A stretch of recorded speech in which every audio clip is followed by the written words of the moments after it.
Buenos días. Well, let me introduce myself. I'm Gabriela Frias. I'm a business journalist for CNN for 15 years. I am from Mexico City. I'm delighted to be here. It's been 3 years of continuous attempts to share some moments with the private sector. Now you're being put on the spot. So we're going to be talking about that and about women in law firms. Cristina, which also has been set as an example. Just a brief a comment. I don't know how many of you text. I'm sure all of you do. Can you raise your hands? Can you help me? Who texts every day? Yeah. Who uses emojis to text? Oh, so few. But I think it's relevant to know that not so long ago, maybe 3 months ago, you can use emojis that are portraying women in different roles work-wise in the workplace. Why is that important? Because we change culture. As a business journalist, it's also important to talk about what the media is doing in portraying and showcasing role models for Latin America. We are a continent where women can say we're victorious in politics, but we are also a country where you can find in Central America, for example, girls still being completely out of the opportunity because they get pregnant really early, etc. So I wanted to remind you of that situation because it's extremes and we need mentors, but we also need to acknowledge where are the most pressing challenges when it comes to sharing our experience. Thank you for being here. It's a pleasure to be with you all. And the first request I have is please share with the audience a little bit more of who you are. What do you do on a daily basis to begin with? And what do you think made the difference of you being a woman CEO now in your path to success at this point? Who do we start with? Fany. Hola. Okay, on the spot right away. Well, thank you. It's an honor to be here. And there were a lot of questions in that. So, my name is Fany Gerson, and I'm from Mexico City. I've been a pastry chef for many years, and I spend my day, I don't have a typical day. I run 2 businesses, and which, well, I think it's written there, but one is a gourmet donut shop, and another one is La Newyorkina, which is a celebration of the Mexican sweets. Business that I started in 2010. Both businesses I started in 2010. And I just finished writing my 3rd cookbook. So there's a lot of running around. I'm in the day-to-day operations, but I'm also about to open a store tomorrow, in fact. Brick and mortar. Please stop by. We're giving out free paletas, so please stop by. And thank you. And I feel like being a business owner, at least in the food industry and in the hospitality industry, you're putting out fires all day long. So I feel like that's the best way to explain. You're putting out fires in order to, as fast and as efficiently as possible, so that I am able to do what I'm supposed to do, which is what, ideally I want to create, I want to be with the customers, I want to develop new recipes, new ideas, and continue growing the business. What made the difference in your career, in your path to success? Give me just one. What made the difference for you? I think it's my dad likes to say that I get married to my ideas. So I think that's it. It's stubbornness and grit. Thank you. Thank you, Fany. Cristina, we just heard 44% less women, corporate environment, in law firms. So you're the perfect guest for to comment on it, and of course tell us more about you in Panama and the effort that you started with only women. Yes. Hello. Good morning. It's really nice to be here, and I think that I was saying, what was I going to tell all these women in such a male industry, which I manage, and I'm an entrepreneur at it, which is a law firm, and I'm expert in dispute resolution, so that's more even there. I think that it's true, and in Latin America even more, and I'm surprising to know that in US too. And I think that being an entrepreneur, it was the way that, it was our answer to doing things our own way.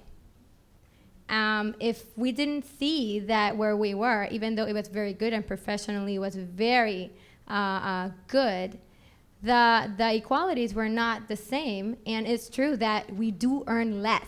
That is no thing, that's no lie, and we don't know why, but it is the truth. And the truth is that women that are in the corporate level, or like in law firms, like we were in a big international law firm, it's not said, it's not transparent what everybody wins and what your male wins and what do you win, and I'm so good at this, I came up with the idea and somebody else just said it for me in the room. And that happens, and it's true.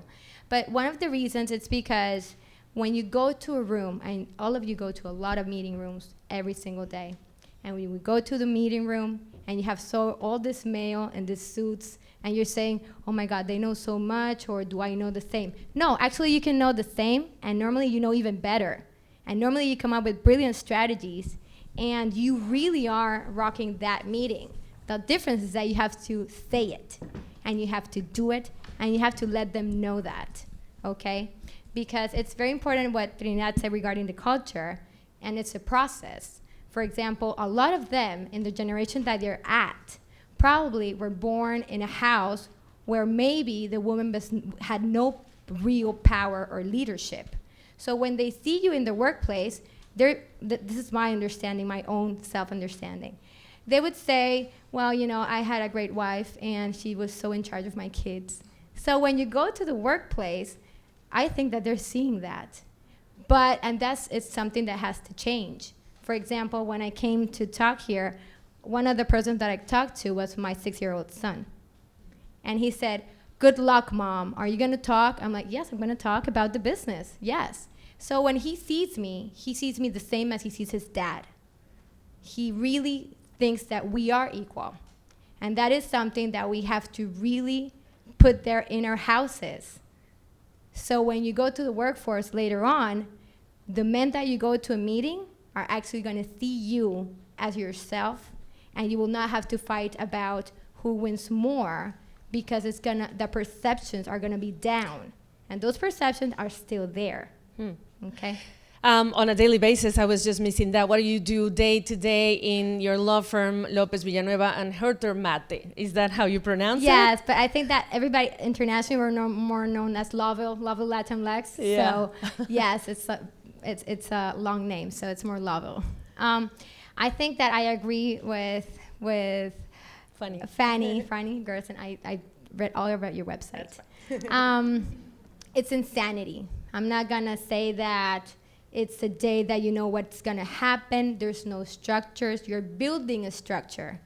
So it's insanity. I mean, me and my partners have done a lot of coachings to have this great law firm, and they told us, what is it doing what you do every day? And I'm like, well, it's insane. It's really insane. You don't have, you have to be adaptable, and you have to be flexible. Those are two things that every entrepreneur has to have in its life, and be fearless. That means that you have to be a cowgirl. You have to be willing to change your schedule from 8 to 9, 9 to 10, 10 to 5. So and you have to balance so many roles during that day, because for a law firm, and I'm in a dispute resolution, I have to have the skills, and that is something that every entrepreneur has to have. You have to be good at what you do. If you're not good at what you do, then you lost your battle just there. Okay, so in that way, you have to have human resources skills, and nobody teaches you that in college. You have to learn to see people, to learn about people, to building a team. You have to learn to be a boss. Nobody tells you how to be a boss, a good boss.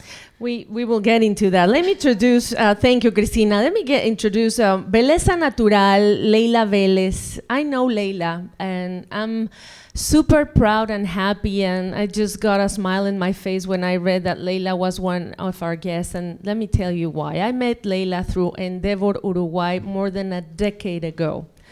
And their presentation, and they cater to women and beauty products, hair products.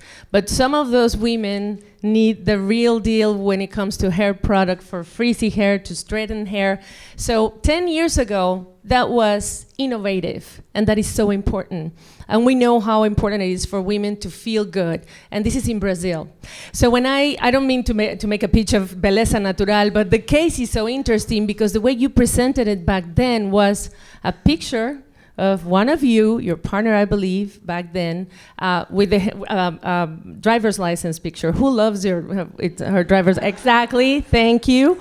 So you know how those pictures come, and they had that picture as an example of, the product.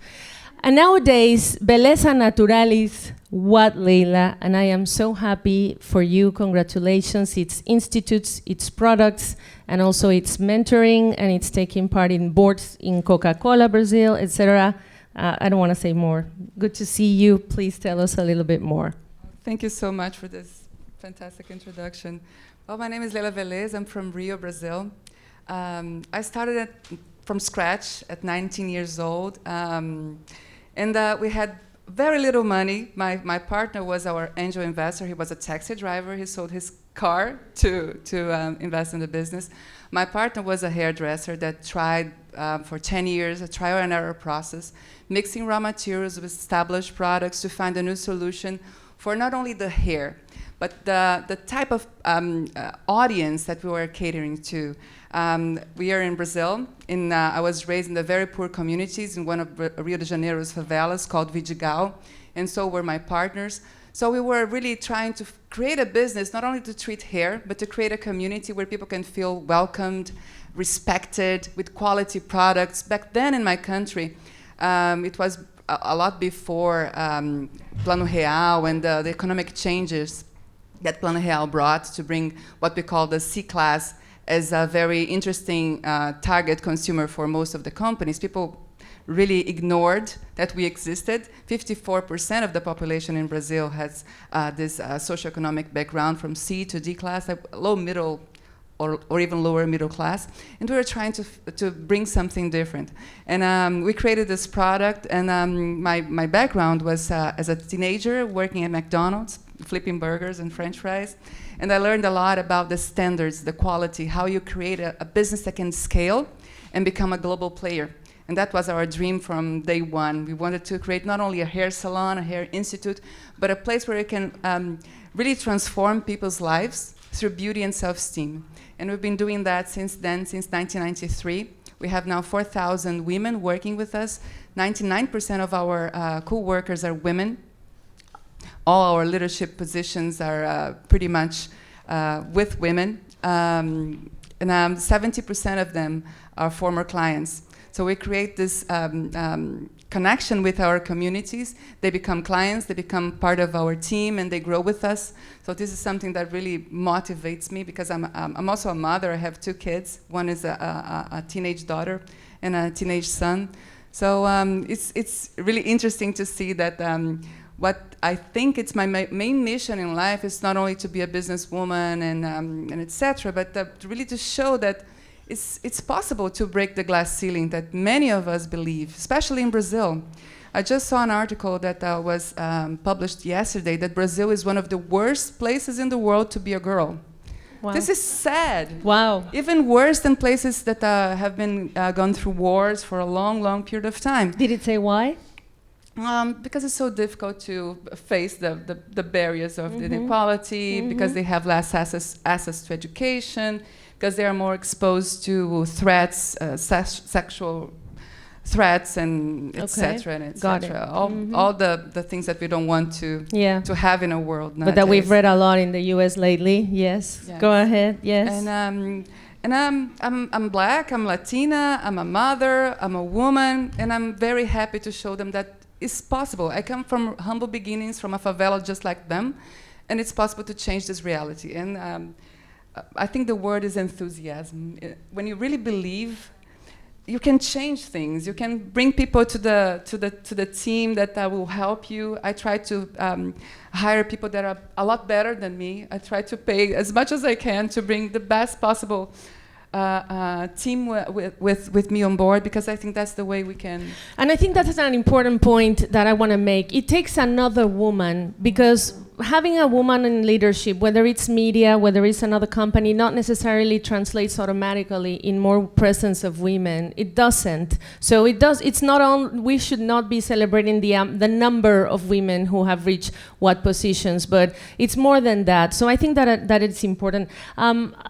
You are a mom. You, Cristina, are a mom. You, Fany, I don't know. Okay, me neither. So I wouldn't be able to answer this question. But I think that you brought it up, and I think it's very important. We saw Justin Trudeau from Canada, Prime Minister, in the World Economic Forum talking about women and men being the ambassador, the people who defend women's cause, and not feminism, and that's important also to say.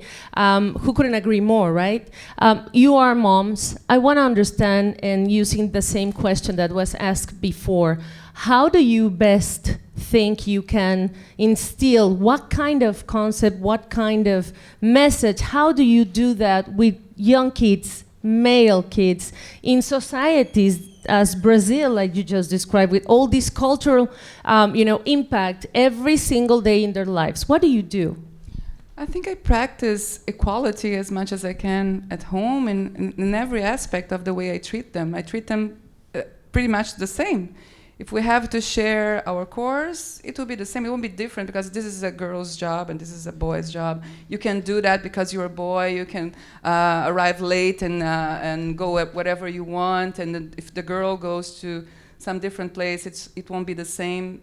I think there's no better way than treat them equally if we want them to spread the same kind of behavior. Mm-hmm. Cristina? I don't have girls, so I think I will contribute to society a lot. I have 2 boys, and actually I have 3, including my husband.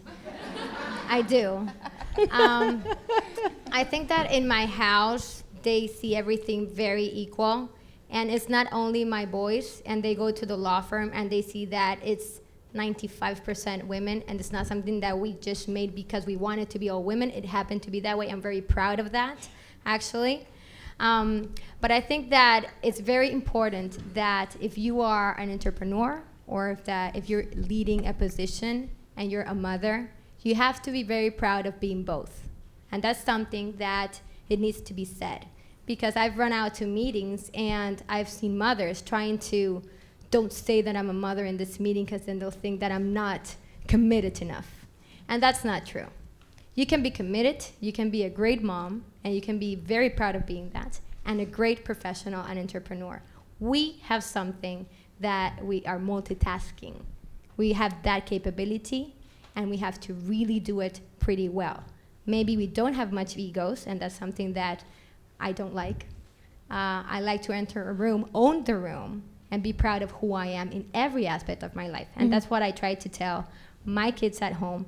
And my husband has been one of my great supporters. So I think that's very important to change the culture from down up.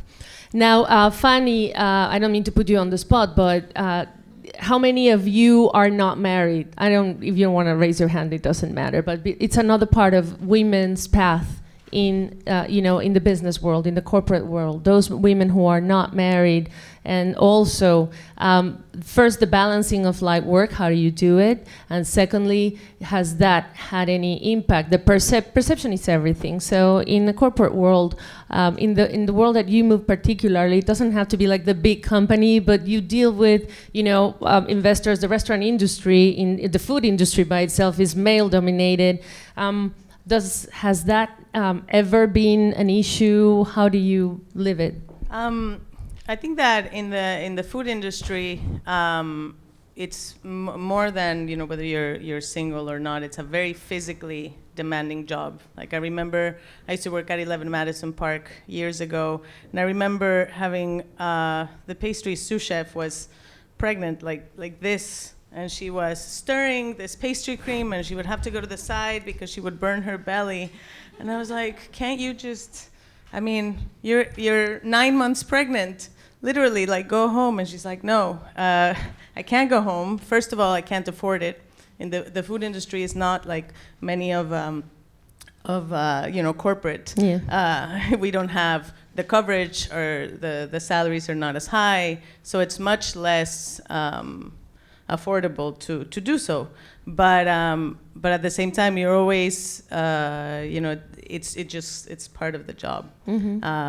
So I think more than, and it's challenging to go back. Now I have employees that go, I sort of get both, as an employer, I want the women that get pregnant to be able to have maternity leave and to be able to spend time, and at the same time, leaves a big gap. And as a small business owner, we are in a position where we can't afford to offer what we'd like, and also cover ourselves. So I think that's I sort of deviated, but it reminded me. No, that's perfect. That's perfect. Yeah, you want to please? Yeah, I don't think we have to be like men to be successful women. In the way we talk, in the way we dress, in the way we behave. Sometimes I've met many women that think that to be successful, they have to be too serious and too formal and to have a very rude tone of voice to be heard. I don't believe that. And I think we can, one of the things that I usually do at home, we discuss a lot about that during our dinner. And oh, you do? We do. All of those issues that sometimes are not very welcome at home because it's not a light topic to discuss. But I think it's helpful to make them think differently and at least spend a little time analyzing what the real world is. Interesting. You want to say something, Cristina? Yes. In the balance, and I agree with Leila very much in that. And even I that I'm in a male-dominated industry and in a male-dominated practice, which is dispute resolution, talk about problem solving, you don't have to put yourself in the shoes of a man. You don't. You are a woman, and it's fine. And you can be great, intelligent, and I don't wear pink in meetings, but if you can't, so what? Sure, go in pink if you want. That doesn't mean you're less smart. That doesn't mean you're not capable enough. And when we did our big break, when we opened the law firm, we did not know that we're going to inspire women in the law firm industry in our country or in our region. And when we opened up, we landed a $1 billion deal that year. And we were leading law firm in our country of a very, very huge transaction. And I was pregnant 3 months. And I landed the deal with different attorneys in the region. They did not know I was pregnant, and I did not say that I was pregnant. Because I thought that if I tell this, they'll think that we cannot handle this, and we can. And we did handle it, and at the end of that transaction, I sent 2 photos, the deal and my baby. And I said, now we've done a great job in this deal. We have 2 babies, my baby and the deal. And they said, what? We were calling you 3 o'clock in the morning. I mean, you should have told everybody. And I said, that for later. Now, I would have no problem saying, yes, I'm pregnant and I can handle this. And I have support. And I have my husband bringing food at 3 o'clock in the morning and 4 o'clock in the morning. So there is equality, and you have to believe it, and you have to own it, and you don't have to be ashamed of being what you are in each moment in life as a woman.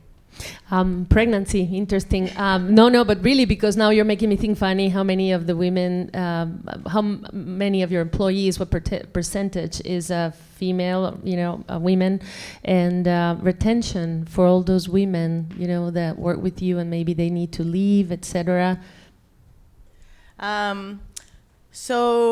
There's a high turnover in the food industry, the hospitality industry. So retaining of employees is a very difficult thing.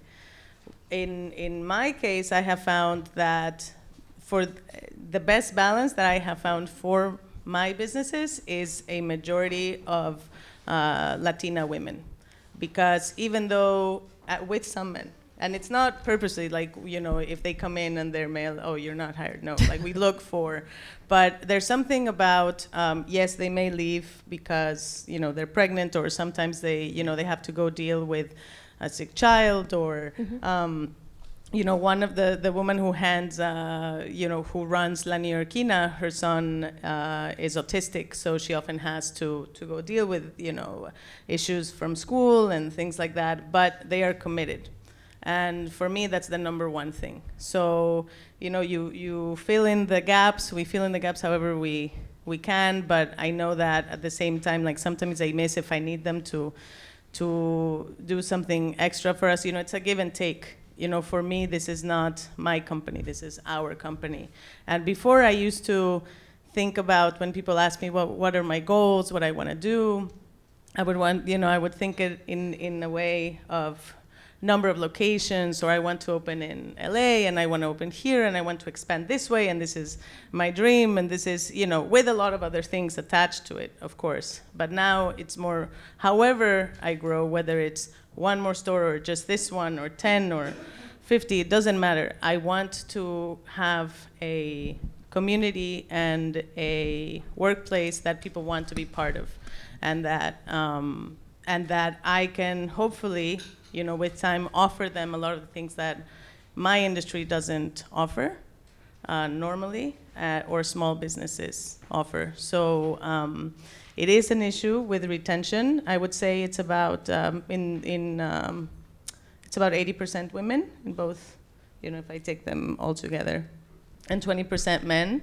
The men work the overnight shifts for dough, because it's a very physically demanding. Not that women can't do it, but also we worry about their safety, and there's a lot of components.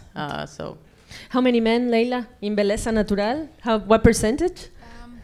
Not even 5%. Interesting. Let's talk about those relationships that made the difference in your career. Can you pick one and why? Let's start with you.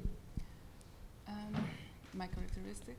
No, what a relationship that made the difference in your path to success. What relationship would you say if you had to pick one, and why? Who made the difference? What kind of relationship? Like, was it your former boss? Who made it for you, the difference? I think I was very fortunate to find partners that shared the values that I believe, and they are so different from me, and they are so we can act like a puzzle, and we help one another because we have very different views of the world, but the main essence is the same. We believe that people makes the difference. We believe that we have to be very serious in terms of what we can offer for our clients, for our team. We cater women and our products and services are catering curly and kinky hair.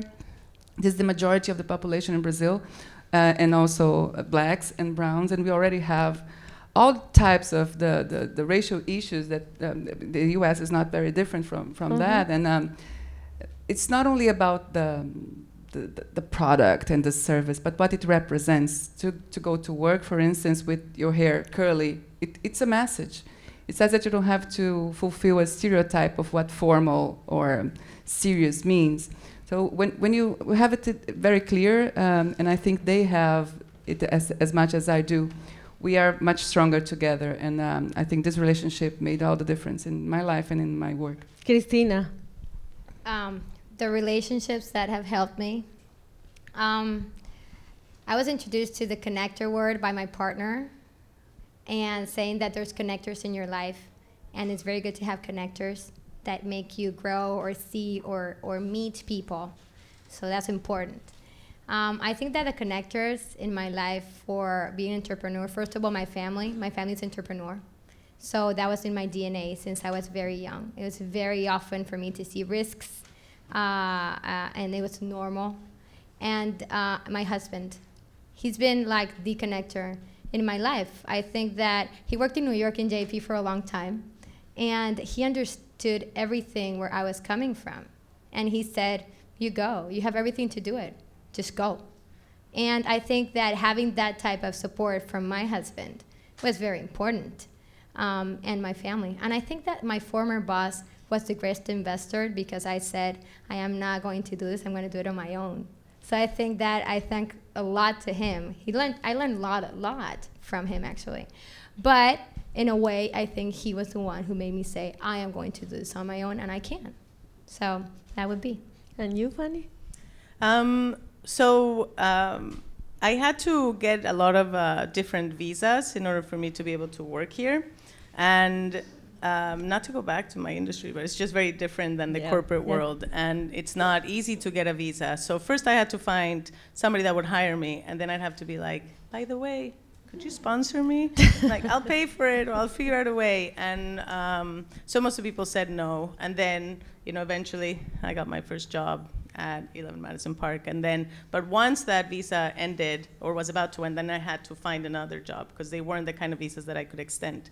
So I feel like I could never really establish mentors, because I wasn't long enough in a place where I would be able to have these.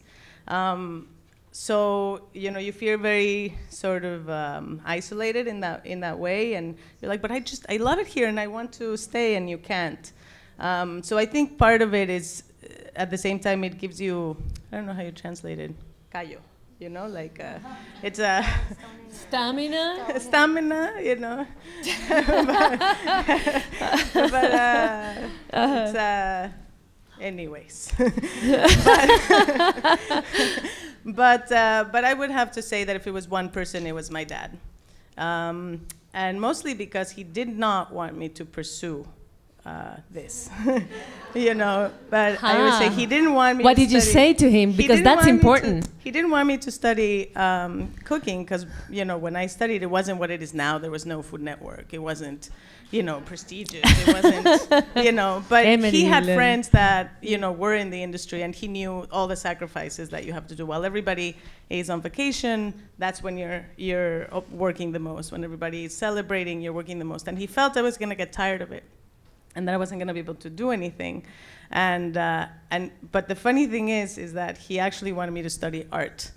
So I said, but Pa, what kind of certainty am I going to have there? So he was so I think that pushed me, and I really wanted to, get to a point where, he would be proud, where he would be like, all right, this was the right decision. And one day, sorry, I'm getting choked up. One day I called him and I said, Pa, guess what? I am going to be able to publish my first cookbook. And he's an intellectual, he's a scholar, so for him that was, and then, so. Bravo. He's Good for that. Good for you. I want to stop here just to make sure how many questions are there, so that I give enough time to you also, because this is a very interactive session along with one person. Let me go one more round of questions with our guest, and then I'll start and open the floor for you guys. You talk about sacrifice, and I think that there are two things that I don't want to leave this morning without talking about them. And I'm going to ask you to be very specific and remember and remind you whatever you say is for us to learn. So you talk about sacrifice. When you love something, I really don't see how you can look at those things as sacrifice. But have you realized what have you sacrificed along the way to begin with? And the last question, and you pick which one you want to answer. We talk about failure, but I want to say stumbling blocks along the way. What was one of them, like really that put you to the limit and tested you? And what did you learn from it? So I'll give you the floor, and then I'll open the session for you for your Q&A. Please, whoever wants to start. Cristina. A stumbling block. I think that when we started the law firm, it was not a stumbling block, but it was a challenge, really, that would have defined us. When we started, there was another very big firm in the region that came right into our door and say, oh, we want to buy you. And when that happens, they will tell you, oh, you're going to be in this corporate world, and you're going to be in the region.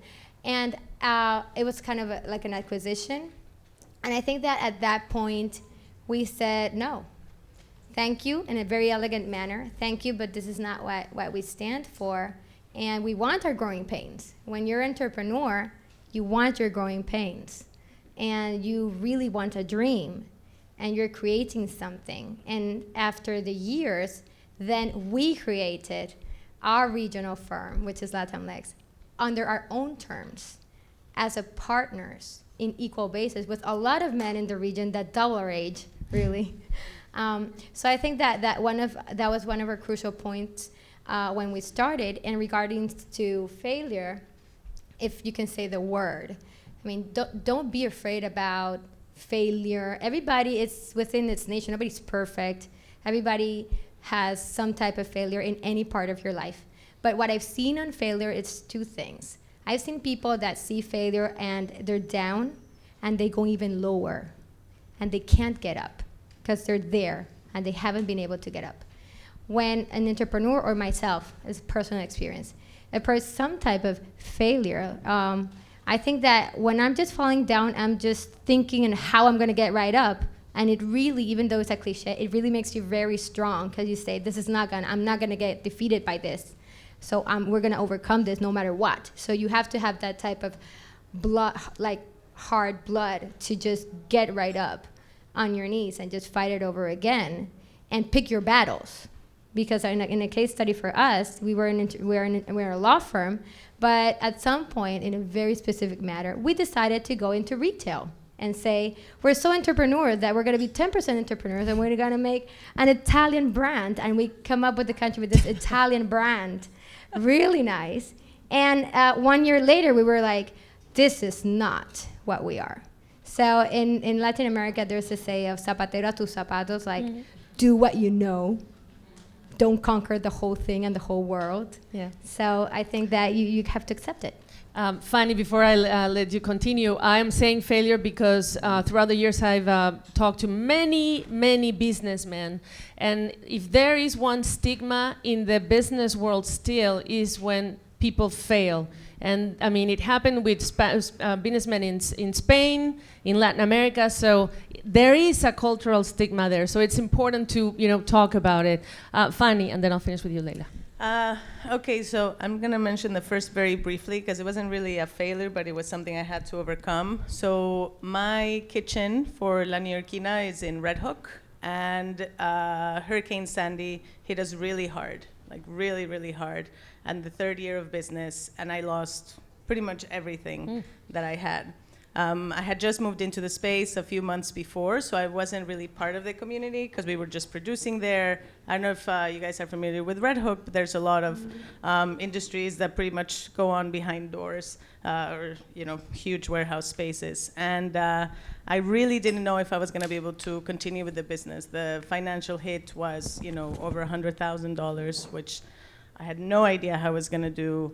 And at first it didn't really hit me because I figured there's so many other people that had lost homes and I felt they were worse off, and in a way it was minimizing, what I had worked for. And then one day it hit me and I was freaked out. But, and I remember just staring in the warehouse because the damage is not so visible. The space is so big, like everything was sort of on the floor, ingredients everywhere, but it's when we started to tried to plug in everything, like all, the popsicle machine, the freezers, the carts, all the inventory was completely melted, everything. And I remember, I said, I'm gonna allow myself 1 minute, 2 at most, to really say, I'm throwing in the towel. That's it, it's too overwhelming. It's too paralyzing. I didn't know what to do. And I allowed myself purposely those 2 minutes. And then after those 2 minutes were done, almost with the timer, I said, nah. All right, I'm going to come back, and I'm going to come back with a vengeance. I don't know how, but I'm going to do. And I ended up doing a Kickstarter campaign that a friend suggested. Lovely. She's like, what do you need? I'm like, I need everything. She's like, well, what's the thing you need the most? I said, the popsicle machine. So I did it, and it was successful. And but what it gave me was more than just the money. It gave me there were close to 500 people that donated, so it was more than just friends and family, and it was just this sort of support from a lot of people that had tried or had touched with the story or had read the book or for whatever reason. And so that's the first one. And the second one I wanted to mention because I'm currently dealing with it. So when we started Dough in December 2010, we started in the same way that I started La Newyorkina. It's an old boss of mine basically who called me up and he asked me if I wanted to help him open a donut shop, a gourmet donut shop in front of in an area of Brooklyn that's right across the street from public housing.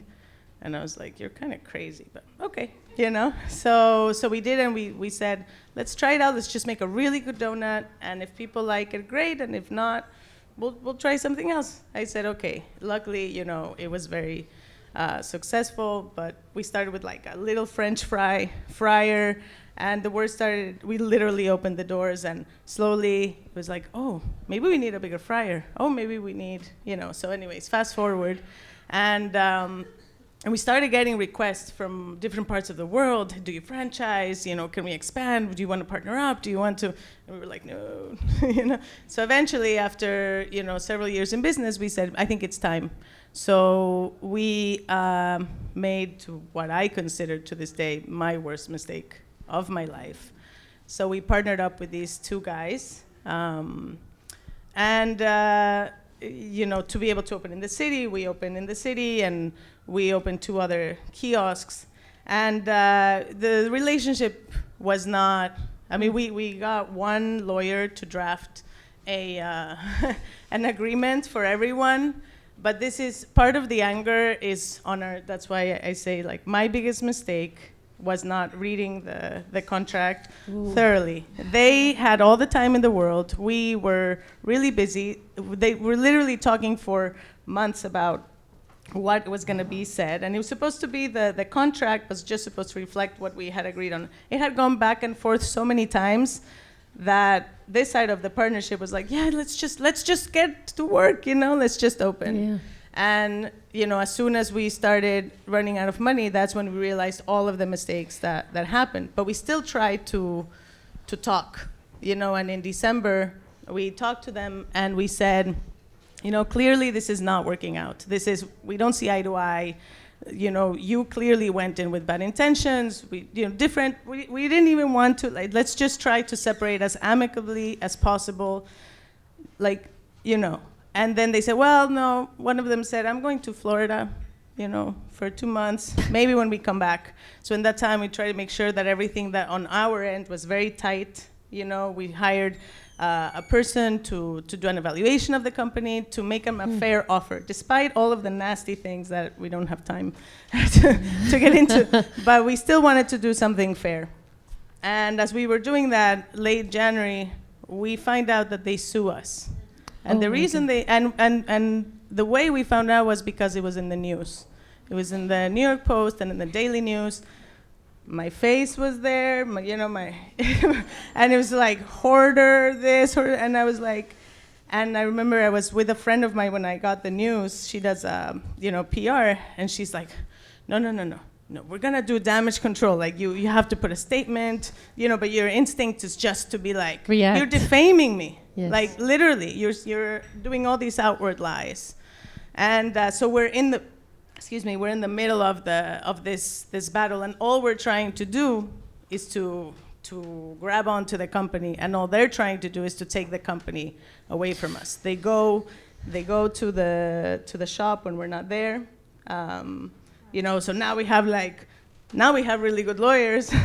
So and so this process has been very, very difficult. And so, and we had to go to our employees to tell them, because they were going to find out, to our employees, to our vendors, to our customers, and they didn't care. So for us, it's about remembering why we started in the first place and hope that justice prevails. Well, good luck with that then. We wish you good luck. And a number of things you said, but one of them, I think it's important, you said many, surround yourself with people who support you to begin with. Read the contract thoroughly, No, yes. Of course. In I don't know in Latin America, but in the United States, contracts are like, 300 pages with tiny, letter, and you really need to surround yourself with the best and time your pain. I think that, now that you have timers, I work on TV, so let's say time your pain also, or your sorrow, and then move on. Leila, to finish, and then I'll open the session to questions. First of all, I think we should reconsider how we see failure. I try to look at them as very expensive MBAs and try not to repeat them, but to learn from them. And we shouldn't be afraid to ask questions, to find how valuable are learning from other people's mistakes. There are places to do that, networks with other entrepreneurs that have been through things that we might not even consider but might happen to you in the future. Endeavor is a fantastic NGO that helps entrepreneurs, and they have very, very broad ways to help anyone that can approach them, and many others NGOs and institutions. But I made so many mistakes and so many problems, and then just to name one, I think one of the worst, I hired an executive to take control of our executive positions, because I thought I wasn't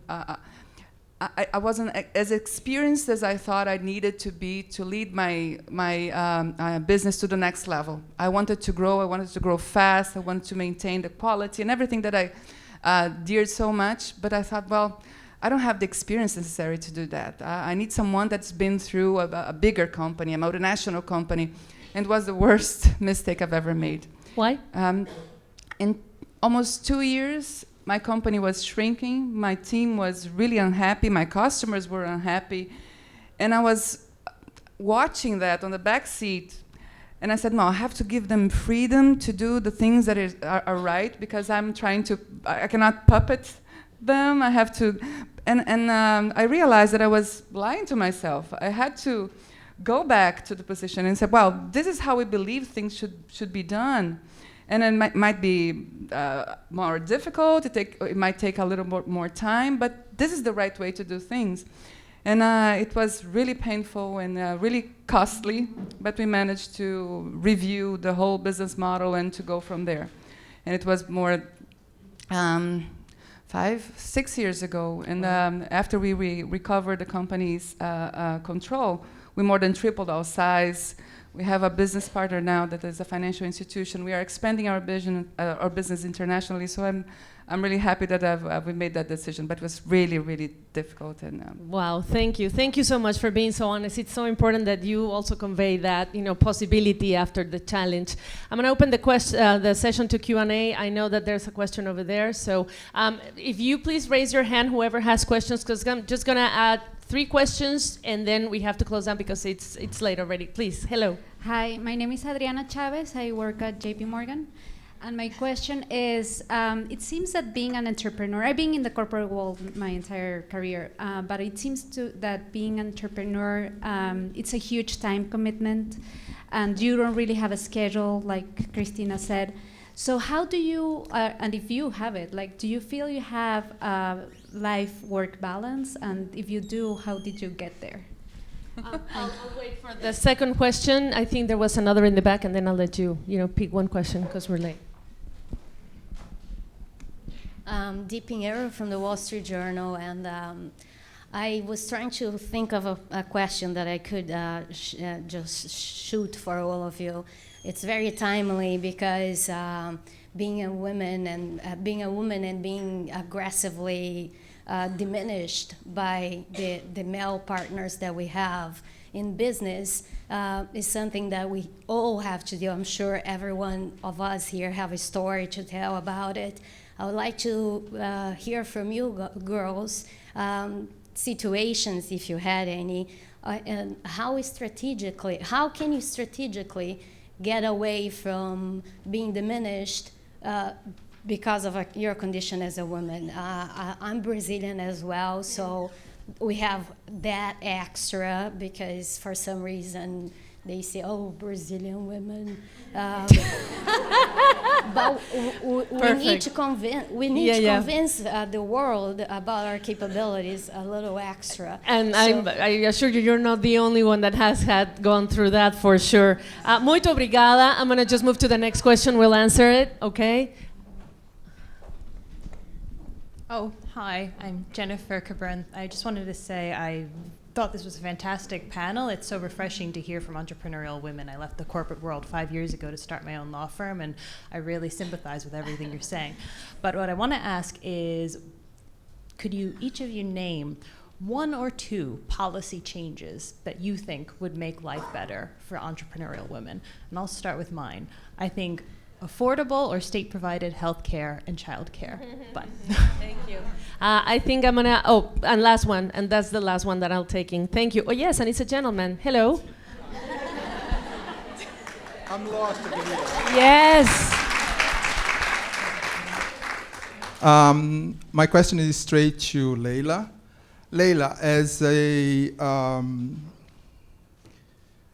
black woman in Brazil, an entrepreneur, and also from the favela, how hard is for you to fight racism and stereotype against black women in Brazil? Because as you know, a woman like you and your complexion, usually the society expect you to dance samba and parade in carnival. Thank you so much. I'm going to ask you to be brief. And remember, maybe you can also think about same situations for women of countries in different places in the United States, for example, and also the prejudice that they have and the expectation of women. Yeah, I think it's not too different anywhere that we go, even if it's not an expectation for us to start to samba, but expect women to behave in a certain way. Or I think the best answer is what we do. It's our work, it's our results, it's how great our companies are and how successful we can be. Dealing with all the challenges that we have, extra challenges that we have that are more difficult and complicated than if we were men. And I think work-life balance is like a dream, very difficult dream to achieve, at least in my case. And I think we have to be very aware of that. We don't have to be perfect. We don't have to be the best mom, the best wife, the best everything at the same time. Sometimes we have to focus on one aspect of our lives and give more attention and energy to it. And we know for a fact that we have to create this background structure to help us, because we'll fail in one of the others. But momentarily, you can. On next step, you can try to balance and give more attention to another aspect of your life. I have a mother, I have a sister, I have friends, I have my kids, I have my husband, and all of us. So we don't have to be perfect all the time. We have to give us room to breathe and to be the best we can, but keep in mind that we're humans. So it's not easy. Remember that we also get the policy changes and a situation that you can strategically, avoid this aggressiveness that was asked by your Brazilian. Yeah, go ahead. No, whoever wants to answer. I thought, because you're from Brazil, I thought that maybe you wanted to hear also from Leila. But no, go ahead. Okay, I think that on the work-life balance question, I agree very much with Leila. And it goes a lot with the entrepreneurial question of how we cope. I think that my answer was a lot of insanities involved, and it's true. But I do agree again with Leila in saying that it's not that you have to sacrifice the work, or you have to sacrifice your kids, or you have to sacrifice your husband. It's very universal talking that way. I think that in a specific moments, you have to have a balance and prioritize what is needed at certain points and balance it. Maybe you have a very important transaction and you need to focus on that, and you know that, to be smart enough to say, this requires my attention right now. That doesn't mean that you're neglecting your kids or not being a good mother, but that's where you need support. You can't do everything yourself. You need a husband to support you and see it's equal. You need a mother that says, don't worry, handle that I'm covering for you this. And when you do that, then you say, I need my priorities now with my kids at this moment, or my husband. So it's kind of saying what is needed to be taken care of in each moment, not even of the month, of the day, okay? The day has a lot of hours, and you are that role throughout the 24 hours of your day. So you need support, and that I have to say that digitalization and media and internet has helped a lot women, because we can be at the same time in 7 places. Yes, and for an entrepreneur, that is basic, okay? So as for, there's a question on policies and how we can make it better. For us, I do agree with you that childcare and health is very important. Yes, and there's something that is very true. Women have so many roles in their life. Men normally have like one, really. If I always said to myself, if I could say that I only work from 8 to 12 o'clock at night, I would rock them off, and we still do, but we have to do so many other things, and that's true. But I think that we have the capability of doing that. It's not that they don't, but I really don't think they do. I think we are multitaskers, really. So I think that you have to prioritize depending on the moments. Okay? Thank you. Okay, so I think there were 3 questions. So I'll start with the policy one. So I agree with you. In my case, I think that an important policy has to do with supporting small businesses, because that's something that I and a lot of people that I know, because there's big corporations, and then the big corporations, you look around even in the city, a lot of the small businesses are going out of business. So I think that's very important. And within that, are a lot of policies that can be involved in there. What was the other question? Balance, work-life, the aggressive So situations. even though I don't have children, I feel like, with the 2 companies, I have a lot of children.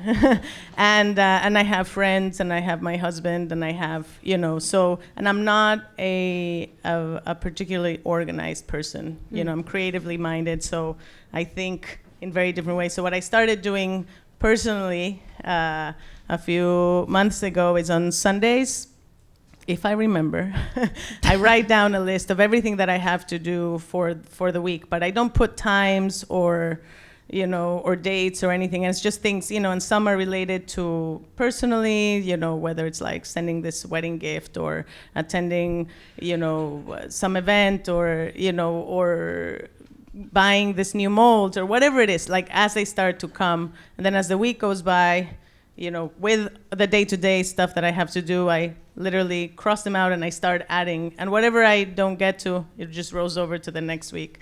And it's sort of getting all these little things and understanding that you're not going to be able to you're not going to have a perfect balance. So it's just echoing what they're saying, and the truth of the matter is that if you have even if you have a priority, whether it's like a deadline or whatever, and there's a health emergency, you're going to drop everything. Because that takes the priority. Mm-hmm. So it's just, knowing that, and that's okay. And then the last question the situations. The situation with yes. Well, I think one of the most important things for me is, I get asked a lot, what it's like to be a female chef in a male-dominated industry. So I think for me, it's to change the question.